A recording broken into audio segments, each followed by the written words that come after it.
सूरज में ढूंढा तुझे, चंदा में पाया है। हाँ, सूरज में ढूंढा तुझे,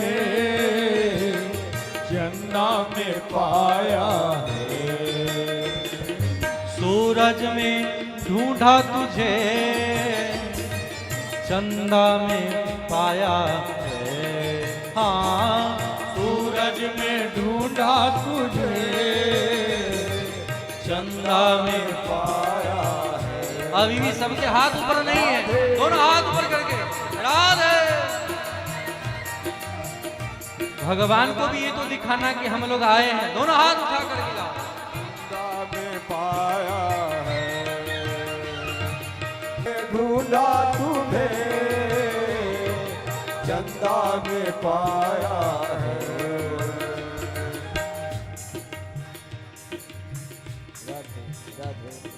तारों के टिम टिम में है, तारों की टिम टिम में मेरा श्याम का बसेरा है। ये दुनिया वाले वाले क्या जाने, दुनिया वाले क्या जाने। राधे।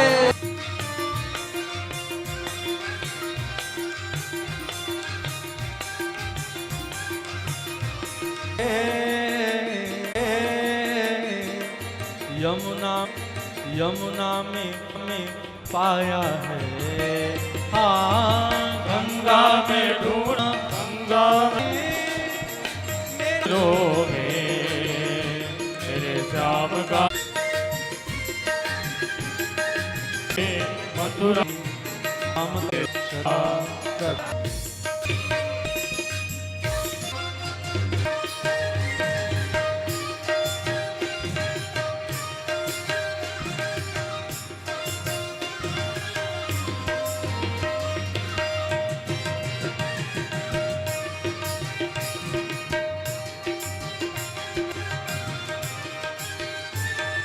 जंगल में ढूंढा तुझे,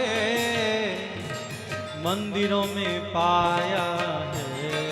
ओ जंगल में ढूंढा तुम्हें, मंदिरों में पाया है। जंगल में ढूंढा, जंगल में ढूंढा तुम्हें, मंदिरों में पाया है।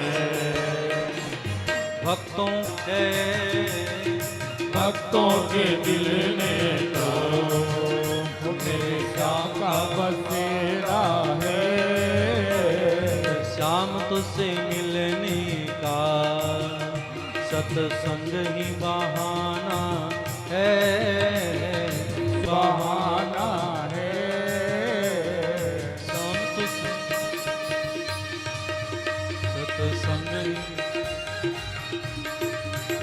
सत्संग ही बहाना।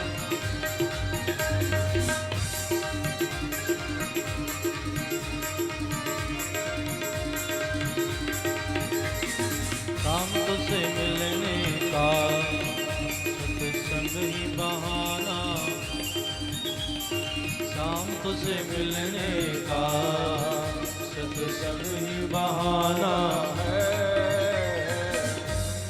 बोली भक्त वत्सल भगवान की जय हो।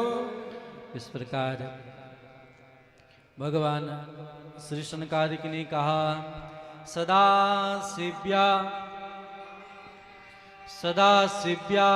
श्रीमद्भागवती कथा, यस्या श्रवण मात्रेण हरिश्चित्तम समाश्रयेत। ध्यान देना, ये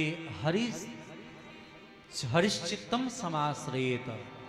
भगवान जब आप कथा लगातार सुनेंगे तो फिर क्या होगी, भगवान आपके चित्त में आ जाए। वैसे अगर भगवान को आपने जैसे छोड़ दिया तो भगवान मिले, लेकिन कुछ देर के बाद भगवान चले जाएंगे। लेकिन जब आप कथा से नित्य निरंतर जुड़े रहेंगे तो भगवान आपके भीतर, आपके हृदय में आकर के बंध जाए। भगवान कहीं जाएंगे नहीं, इसीलिए सदा सेव्या, सदैव, ये नहीं कि एक बार सुन लिया, 2 बार सुन लिया तो सुन लिया, ऐसा नहीं, नित्य निरंतर कथा श्रवण करनी चाहिए। देखो संसार शब्द सुना है ना, संसार, ये संसार है, गौर से सुनना, संसार में 3 अक्षर है ना, संसार। इसीलिए 3 सा का सेवन नित्य करो। पहला क्या है? नित्य स्वाध्याय करो, याद रखना, क्या करें? नित्य स्वाध्याय, नित्य ग्रंथों का स्वाध्याय करो। दूसरा, जिस चीज को आपने पढ़ा है उसी का नित्य सत्संग करें। जब आप जो पढ़ते हैं, जो खाते हैं, जो पीते हैं, वही तो हमारे मुंह से निकलता है कि नहीं निकलता? आज हम सबके कान इतने दूषित हो चुके हैं, बाहर जगहों को देखते देखते, सुनते सुनते, कि जब यहाँ से जाते हैं तो घर में, परिवार में भी चर्चा किस बात की करते हैं? इतनी तो चर्चा करते हैं। घर में निंदा शिकायत के अलावा क्या चर्चा करते हैं? दूसरे के घरों की बहू बेटियों की ही तो चर्चा करते हैं। इन आज सीरियलों, मूवियों को देख करके क्या सीखते हैं? इसलिए इनको पवित्र करने का सदैव प्रयास करना चाहिए। तो जब आप कथा श्रवण करेंगे तो यस्या श्रवण मात्रेन हरिश्चित्तम समाश्रयेत, भगवान हमारे भीतर में, चित्त में आकर के बंध जाए। जैसे आपने मछली मारने वालों को देखा होगा, बंसी होता, बड़ा टेढ़ा होता, जैसे कृष्ण लिखते हैं तो जैसे टेढ़ापन है, वैसे ही जो मछली मारने वाले होते उसमें कुछ ऐसे खाद्य पदार्थ लगा करके रखता है। मछली ने देखा, जैसे ही लोभ से आया फंस गया, और जैसे फंस गया तो फिर प्राण से ही हाथ धो बैठता है। उसी प्रकार जो भगवान श्याम सुंदर से जुड़ता है और कथा सत्संग सुनता है, वह अपने आप को हार जाता है, भगवान में ही बंध जाता है। इसीलिए भगवान श्याम सुंदर से जब व्यक्ति कोई जुड़ता है तो फिर जल्दी हट नहीं पाता है। ताही अहीर की छोहरिया छछिया भरी, छाछ पे नाच नचावे। भगवान इतना सरल क्यों हुए? भगवान इतना सरल किसके लिए हुए? विचार करो, हमारे आपके लिए। भगवान ने भागवत का अवतार क्यों ग्रहण किया? किसी और के लिए? बोले नहीं नहीं, हमारे आपके लिए। भले ही लोग फिल्मी गीत गाते हैं कि कभी कभी मेरे दिल में ख्याल आता है, आता है ना, कोई गीत है ना, कभी कभी मेरे दिल में ख्याल आता है, कि जैसे किसी और के लिए कह रहा है, जैसे तुझे बनाया गया है मेरे लिए। उसी प्रकार विचार करो, ये भागवत किसके लिए बना है? ये बांके बिहारी क्यों प्रकट हुए हैं? इतने संत मुनि महात्मा सब क्यों हैं? इतना सद्विचार, सदप्रवृत्त रहने के लिए क्यों कहा है? विचार करना, यह सब हमारे लिए है। इसीलिए किसी ने किसी के लिए गाया हो, लेकिन विचार करो, ये सब तो हम सबों के लिए है। कभी कभी गुनगुना लें, अगर आप लोग का हुक्म हो तो गाएंगे। तो विचार करना चाहिए कि भगवान हमारे आपके लिए अवतार लिए।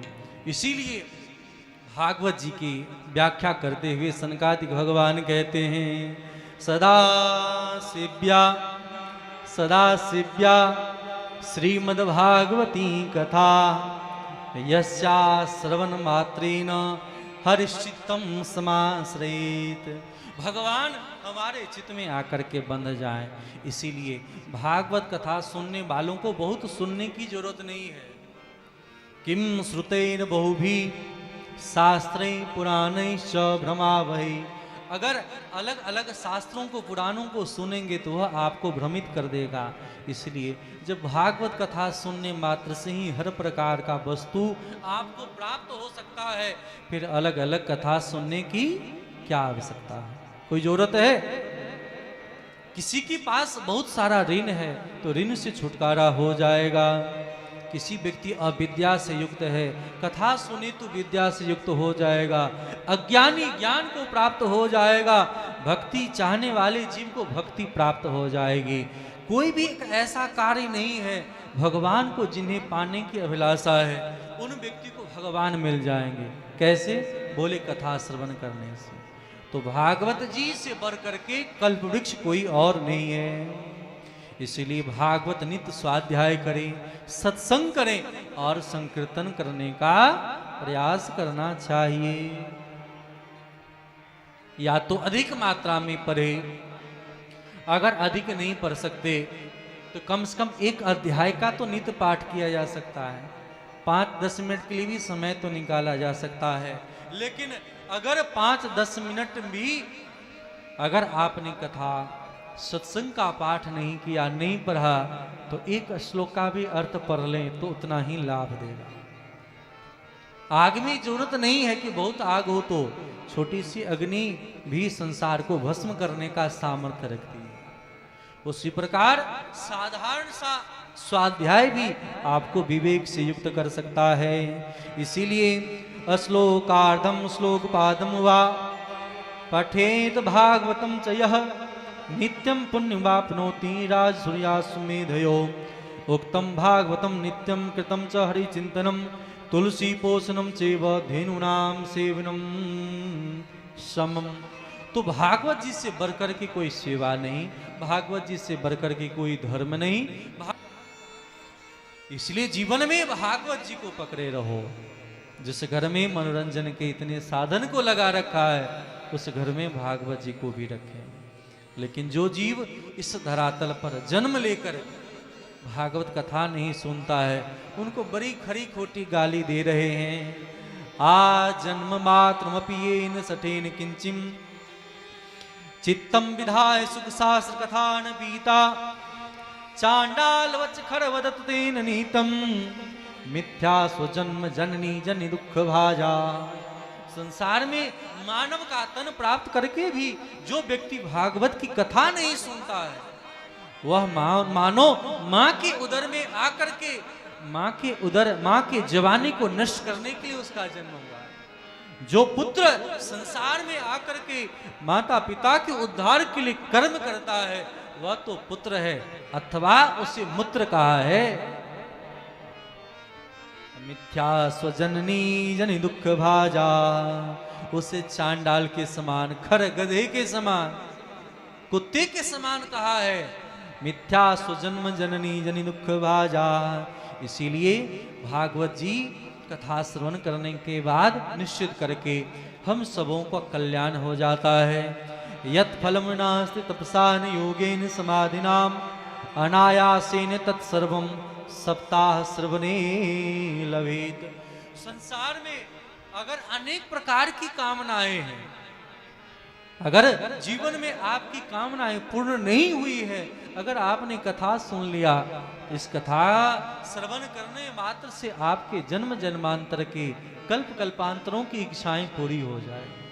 इसलिए अपने उद्धार के लिए कोई और उपाय करने की आवश्यकता नहीं है। सुनते जाओ, सुनते जाओ। पहले आप कथा में बैठो, जब आप कथा में बैठ गए फिर कथा आप में बैठ जाएगी। ऐसा नहीं समझे कि हम नहीं समझ पा रहे हैं या नहीं, हमारे समझ से परे बात है या समझ से कम की बात है, ऐसा नहीं। कथा में आप बैठो, फिर कथा आप में बैठ जाएगी, आपका कल्याण हो जाएगा। बोलिए श्रीमद् भागवत महापुराण की जय हो। इस प्रकार श्री शौनक जी महाराज कह रहे हैं सूत जी महाराज से, किस प्रकार महाराज इसी कथा को जब खूब श्रवण कर रहे हैं, जब नारद जी महाराज और अनेक ऋषि मुनि महात्मा बैठे, फिर क्या हुआ? श्री सूत जी महाराज कह रहे हैं कि जब नारद जी ने इस प्रकार कथा को सुना, महिमा को सुना, तो आश्चर्य हुआ। क्या आश्चर्य हुआ? तो आश्चर्य में कह सम्भुत दानी तदुच्यते सुनु शौनक त्वं भक्ति सुतौ तो तरनो गृहीत्वा प्रेमैक रूपा सहसा विरासित